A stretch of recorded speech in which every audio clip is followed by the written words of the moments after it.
मासूमों के स्वास्थ्य के साथ गंभीर खिलवाड़ करता हुआ नजर आ रहा है। दरअसल यहाँ पर एक कचरा मैदान बनाया गया है जो न केवल घनी बस्ती के पास है बल्कि 2 सरकारी स्कूलों से ये बिल्कुल सटा हुआ है। ऐसे में स्कूल में पढ़ने वाले बच्चों के लिए यानी न केवल इससे परेशानी खड़ी हो रही है बल्कि उनके स्वास्थ्य संबंधी समस्याएं भी सामने आने का खतरा है।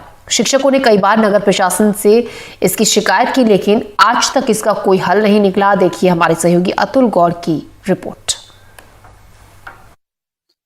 शिवपुरी का एक ऐसा इलाका है, इस इलाके को कहा जाता है कि ये वेस्ट कंपोस्ट प्लांट है और यहाँ कचरे की प्रोसेसिंग होती है। इसका एरिया करीब 240 स्क्वायर मीटर बताया जाता है और ये जो एरिया है, इस एरिया को आप देख सकते हैं।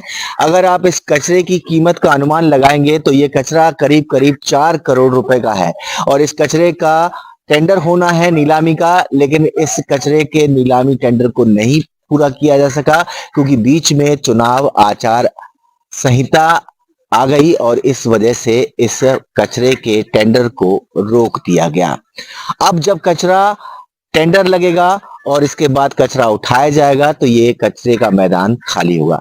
लेकिन यहाँ एक बड़ा सवाल खड़ा होता है और बड़ा सवाल ये है कि एक तरफ शिवपुरी की नगर पालिका यहाँ स्वच्छ सर्वेक्षण 2023 के तहत यहाँ बोर्ड लगाती है और ये बताने की कोशिश करती है कि शिवपुरी जिले में स्वच्छता का कितना ख्याल रखा जाता है। लेकिन अगर हम आसपास के इलाकों की बात करें तो ये जो मैदान कचरे का है, यहाँ से आपको ये घनी बस्ती दिखाई दे रही है और ये जो घनी बस्ती है, यहाँ बड़ी तादाद में लोग रहते हैं। कचरे का इतना बड़ा ढेर, इतना बड़ा पहाड़ आपको जो दिखाई दे रहा है, वो कहीं ना कहीं इन लोगों को परेशानी पैदा करता है और इन लोगों की जो परेशानी है वो इस कचरे से लगातार निकलने वाला रेडिएशन, इसकी बदबू और बीमारी फैलने का खतरा लोगों को परेशान करता है। पूरे इलाके को आप देखेंगे तो आपको समझ आएगा कि किस तरह से लोगों की परेशानी यहाँ हो सकती है। कचरे को आप चारों तरफ देख सकते हैं कि किस तरह से कचरा जमा किया गया है। यहाँ मवेशियों का आना जाना और कचरे का ढेर लगातार बढ़ता हुआ जा रहा है। लेकिन जो परेशानी हमने आपको बयां की, वो परेशानी वास्तविक रूप से ये है कि ये शहर से जितना दूर होना चाहिए उतना दूर नहीं है और यहाँ जो आसपास की बस्ती लगी हुई है उस वजह से इस बस्ती में रहने वाले लोगों को काफी परेशानियों का सामना करना पड़ता है।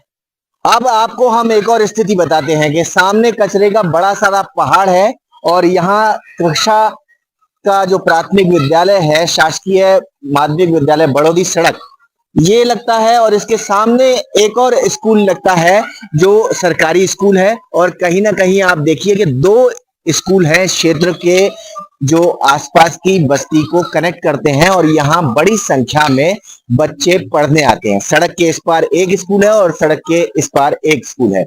ऐसे में इस कचरे के पहाड़ ने स्कूल के बच्चों, आसपास की बस्तियों के लिए कितनी मुसीबत पैदा कर रखी है, यहाँ पढ़ाने वाली शिक्षक हमें बताएंगी। आप नाम बताएंगे अपना? मीना जैन। मीना जी, तो मीना जी ये बताइए कि जो कचरा है उसकी वजह से क्या परेशानी आती है? कचरा वाहन भर भर के निकलते हैं और कचरा यहीं इकट्ठा हो जाता है, बच्चों को बदबू आती है, निकलने में भी परेशानी होती है हमें। तो बदबू की वजह से बच्चों को दिक्कत नहीं आती? आती है ना, बच्चे बोलते हैं, अब क्या करें। लेकिन आप लोगों ने आवेदन वगैरह दिया? पहले आए थे, लिख के भी ले गए, फिर उसके बाद निदान नहीं है, फिर कुछ नहीं। तो प्राथमिक विद्यालय जो स्कूल है और माध्यमिक विद्यालय जो स्कूल है, उन दोनों स्कूलों के पीछे जो है कचरे का ढेर लगा हुआ है और बच्चों से पूछते हैं। अच्छा बच्चे ये बताइए, आप सारे बच्चे एक साथ बताएंगे कि क्या कचरे से परेशानी होती है? अच्छा परेशानी होती है, तो फिर आपको क्या क्या तकलीफें होती हैं? प्रदूषण फैलता है और बर्तन ठीक से नहीं मारते, उनमें कीड़ी लगी रहती है और क्या खाने में बदबू आने लगती है थोड़ी।